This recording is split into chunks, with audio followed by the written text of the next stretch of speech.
Hello students, I am Itrat Raza and welcome to IR classes. आज मैं लेकर आई हूँ आपके लिए एक टॉपिक, रीनल फेल्योर या आर्टिफिशियल किडनी।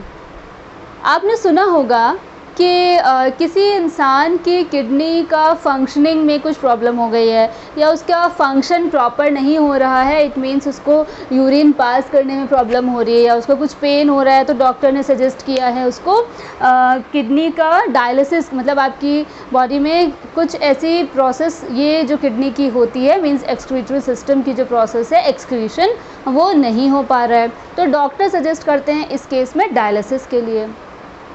डायलिसिस वैसे तो एक इसका मतलब टेम्परेरी इलाज है कि मतलब आपको बार बार फिर आपकी बॉडी से टॉक्सिन्स को, वेस्ट को बाहर निकालने के लिए क्या करना पड़ता है, डायलिसिस करना पड़ता है। तो डायलिसिस मशीन कह सकते हैं इसको या आर्टिफिशियल किडनी कह सकते हैं। तो उसका एक मैंने यहाँ पे एक सिंपल सा डायग्राम के थ्रू इसको समझाने के लिए आपके लिए बनाया है। तो ये क्या है, किसी पेशेंट का ये हैंड है जिसमें से जो ब्लड है वो ब्लड फ्लो होता हुआ जा रहा है डायलाइजिंग सोल्यूशन में। ये आपकी जो मशीन है, ये आपकी ट्यूबिंग है जो किसकी बनी हुई है, सेलेक्टिवली परमिएबल मेम्ब्रेन की। मैंने आपको याद होगा, मैंने बताया था जब मैंने नेफ्रॉन का ये स्ट्रक्चर बताया था, ये नेफ्रॉन का स्ट्रक्चर जो था उसमें यहाँ पे मैंने कहा था ये छोटे छोटे से क्या होते हैं, पोर्स होते हैं, और फिर इन पोर्स के थ्रू क्या होता है, यहाँ से आ रही होती है आपकी एफरेंट आर्ट्रियोल। उस एफरेंट आर्ट्रियोल के बाद यहाँ पे क्या होता है, ये प्रेशर के थ्रू फिर ये जाता है कहाँ, इफरेंट आर्ट्रियोल में। यहाँ से आ रही होती है एफरेंट आर्ट्रियोल और फिर ये इफरेंट आर्ट्रियोल के थ्रू जा रहा था, और यहाँ पे प्रेशर के थ्रू क्या होता है, ये छोटे छोटे से पोर्स होते हैं जो कि आपके फिल्ट्रेशन का काम करते हैं। तो अगर आपकी किडनी का काम नहीं हो पा रहा है, इट मीन्स किडनी का जो मेन फंक्शनल सॉरी, जो किडनी की फंक्शनल एंड स्ट्रक्चरल यूनिट है, जो कि ये नेफ्रॉन है, यानी कि इसका जो काम है ये यूरिन को फॉर्म करने का या ब्लड को छानने का जो काम है वो नहीं कर पा रहा है। तो जब ये काम यहाँ नहीं हो पा रहा है तो वो हम एक आर्टिफिशियल तौर पर कर रहे हैं डॉक्टर्स। मतलब यहाँ पे मैंने आपको ये बात भी बताई थी कि ये क्या होती है, सेमी परमिएबल होती है, बताया था ना मैंने आपको, याद है। तो ये क्या होती है, ये सेमी परमिएबल होती है। फिर मैंने आपको ये पूरा स्ट्रक्चर बताया था, खैर मैं दोबारा से वो स्ट्रक्चर नहीं रिपीट करने जा रही हूँ।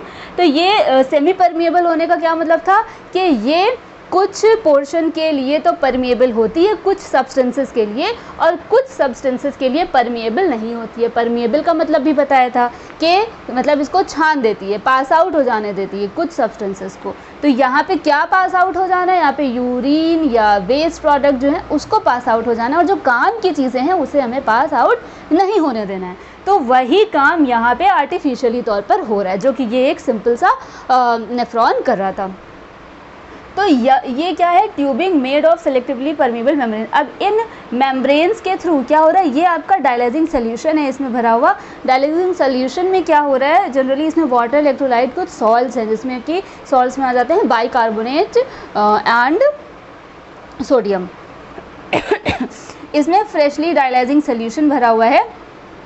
अब इसमें मतलब क्या हो रहा है कि ब्लड आ रहा है, वो प्योर हो रहा है, और प्योर होके जो आपका ये लाइन है क्या, फ्रॉम एपरेटस टू वेन, यहाँ से एपरेटस से वेन की तरफ जा रहा है। यानी जो काम आपकी एक किडनी में हो रहा था वो नेफ्रॉन कर रहा था, आपको प्यूरिफाई, ब्लड का प्यूरिफिकेशन कर रहा था, तो वही काम यहाँ पे ये आर्टिफिशियल किडनी कर रही है। और साथ में वेस्ट को भी तो जाना है, तो यहाँ पे ये जो लाइन है ये आप कह सकते हैं आर्टिफिशियली यूरेटर का काम कर रही है। भाई यूरेटर के थ्रू फिर उसके बाद में बैग लाइक स्ट्रक्चर जो कि था यूरिनरी ब्लैडर, उसके थ्रू, यूरेथ्रा के थ्रू पास हो रहा था, तो वो काम यहाँ पे ये लाइन कर रही है, और यहाँ पे आपका जो वेस्ट है वो बाहर शरीर से निकल रहा है। ठीक है, तो अब ये प्रोसेस किसी भी इंसान में जब ऐसा हो जाता है कि उसकी किडनी काम नहीं कर रही है, तो ये बार बार ये प्रोसेस उसको करवानी पड़ती है। वो डिपेंड करता है आपको डॉक्टर क्या टाइम देता है, 6 महीने बाद या कुछ इसी तरह से टाइम दिया जाता है, 3 महीने बाद, तो दोबारा से ये रिपीट प्रोसेस करवानी होती है। ठीक है, तो अच्छा, आपने एक बात और मैं छोटी सी बताती चलूँ, किडनी स्टोन के बारे में सुना होगा। किडनी स्टोन क्या है, किडनी में ही जो आपके कुछ यूरिक एसिड के मतलब सब्सटेंस, यूरिक एसिड है, कुछ वेस्ट है ये, और कुछ कैल्शियम ऑक्सलेट फॉर्म कर लेता है, एक सॉफ्ट मतलब स्ट्रक्चर बना लेता है आपस में इंटैंगल्ड करके मिलजुल के, तो वो किडनी स्टोन के फॉर्म में ले लेता है। तो किडनी स्टोन में क्या होता है, बेसिकली इसमें होता है uric acid and calcium oxalate, इसके क्रिस्टल्स, मतलब ये मिला करके एक कुछ सॉफ्ट से पार्ट मतलब मिला सब्सटेंस ये फॉर्म कर लेता है और कहीं पर किडनी में इकट्ठा हो जाता है एक जगह। आपको पेन होने लगता है, जब वो सीवियर पेन बार बार हो रहा है आपके एब्डोमेन के साइड में जहाँ पे किडनी की पोजीशन है, मैंने बताया था पोस्टीरियर एब्डोमेन में प्रेजेंट होता है, तो वहाँ पे जब आपके वो पेन बार बार हो रहा है, आप अल्ट्रासाउंड करा रहे हो तो आपको उसमें फिर शो होता है कि आपके किडनी में ये प्रेजेंट है। तो अब फिर ये कहीं ना कहीं आपके फंक्शन को मतलब जो किडनी का काम है उसको रोक देता है, यानी फिर क्या हो जाती है, इसकी वजह से आपको यूरिन पास होने में प्रॉब्लम होने लगती है। फिर इसके लिए फर्दर आपको कुछ मेडिसिन लेना होती है, उससे ये प्रॉब्लम दूर हो जाती है अगर आपका किडनी स्टोन है। और वही अगर ये स्टोन गॉल ब्लैडर में, तब आपका तो ऑपरेशन के थ्रू ही वो स्टोन दूर हो जाती है, मतलब गॉल ब्लैडर को रिमूव करके उस प्रॉब्लम को दूर किया जा सकता है। अच्छा, एक इसी में बात और मैं आपको बताती चलूँ, इसी चीज़ को मैं एक फ्लो चार्ट से भी समझाती चल रही हूँ। देखिए क्या है इसमें, मेन जो आर्टरी है, मेन आर्टरी से ब्लड जो है वो लाया जा रहा है, फिर उसको, हाँ उसका टेम्परेचर मैं भूल गई बताना, टेम्परेचर को 0 डिग्री सेंटीग्रेड पर रखा जाता है और उसमें एंटी कोगुलेंट डाला जाता है जिसको कि हेपैरिन कहते हैं। हेपैरिन कोगुलेशन आपको पता होगा, ब्लड का थक्का जम जाना, तो एंटी कोगुलेंट यानी कि उसका ब्लड का थक्का हमें नहीं जमने देना। अगर ब्लड क्लॉट हो जाएगी, ब्लड क्लॉटिंग हो जाएगी, तो कैसे वो मूव करेगा वापस से, तो यहाँ पे एंटी कोगुलेंट सब्सटेंस जिसको कि हेपैरिन कहते हैं वो डाल के इसमें रखा जाता है। और फिर इसके बाद ये मेन आर्टरी से जो ब्लड आया है इसको पंप कर दिया जाता है, किसमें, पंप इनटू द अपरेटस। यही तो मैंने अभी बताया आपको। इसको एक फ्लो चार्ट के थ्रू आप आसानी से याद कर सकते हैं अगर आप इसको फ्लो शीट के थ्रू समझेंगे। और फिर इसमें क्या होता है, मतलब यहाँ पे पंप हो गया, अब वहाँ पे ये सेमी परमेबल मेम्ब्रेन के थ्रू आपका काम हो गया क्या, छानने का काम हो गया। फिर यहाँ पे यूरिक एसिड है या जो भी आपका यूरिया है, वेस्ट सब्सटेंसेस हैं, वेस्ट सब्सटेंसेस जितने भी हैं वो सब यहाँ पे, क्रिएटिन है,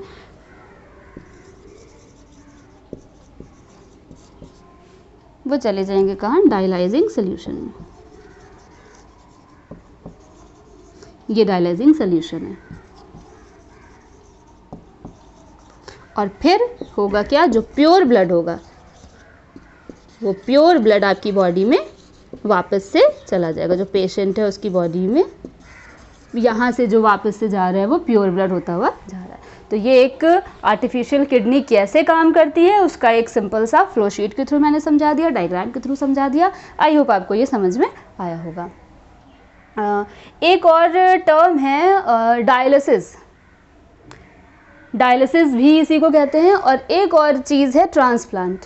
ट्रांसप्लांट क्या होता है, जिसमें अगर आपकी किडनी, दोनों किडनी काम करना बंद कर जाती हैं तो किसी फर्दर आपकी फैमिली मेम्बर हो सकते हैं, क्योंकि देखना पड़ता है कि आपका ब्लड ग्रुप है वो मैच कर रहा हो, और बाकी और उसमें बहुत सारे स्टेप्स होते हैं जो डॉक्टर्स प्रोसीड करते हैं, जैसे आपका एंटीजन एंटीबॉडी रिएक्शन देखना होता है। तो सारी चीज़ें करने के बाद आप किसी भी एक हेल्दी पर्सन से उसकी एक किडनी ले सकते हैं। मतलब वो आपको अगर डोनेट कर रहा है अपनी इच्छा से, भाई ज़बरदस्ती छीन के नहीं ले लेंगे, अगर वो अपनी मर्ज़ी से आपको दे रहा है तो वो आप उसको डोनेट, मतलब वो डोनेट कर रहा है आपको एक किडनी, आपका कोई फैमिली मेम्बर, तो आप उससे एक ले लेंगे, उसका भी काम चल जाएगा, आपका भी काम चल जाएगा। अगर आपकी दोनों किडनी किसी की ख़राब हो जाती है, खुदा न करे ख़राब हो, तो इस केस में ये होता है किडनी ट्रांसप्लांट वहाँ पर किया जाता है। तब एक चीज़ होती है वहाँ पे, मैं आपको इम्यूनिटी के बारे में बता दूं कि जो आपकी बॉडी में इम्यून सिस्टम वर्क कर रहा होता है उसका काम क्या होता है, इम्यूनिटी को डेवलप कर रहा है।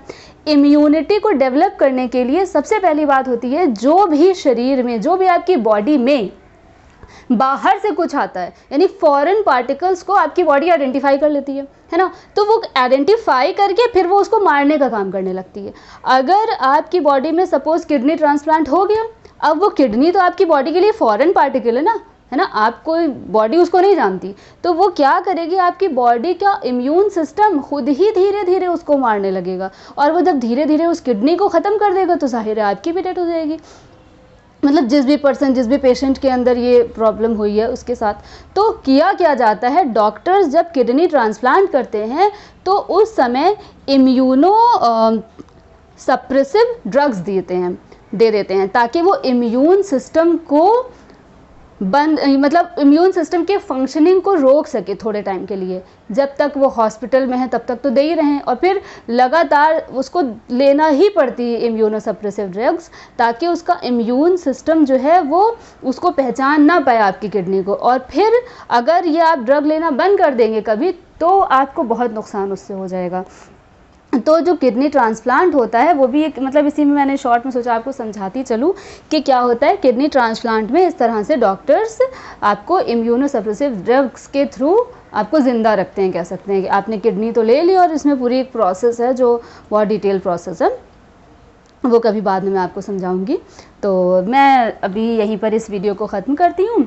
मैंने आपको आर्टिफिशियल किडनी पूरा समझा दिया है, छोटा सा एक शॉर्ट नोट मैंने आपको बता दिया है किडनी स्टोन के बारे में, और मैंने फिर आपको किडनी ट्रांसप्लांट के ऊपर भी थोड़ा सा एक शॉर्ट नोट, मतलब एक छोटी सी एक इन्फॉर्मेशन दे दी है।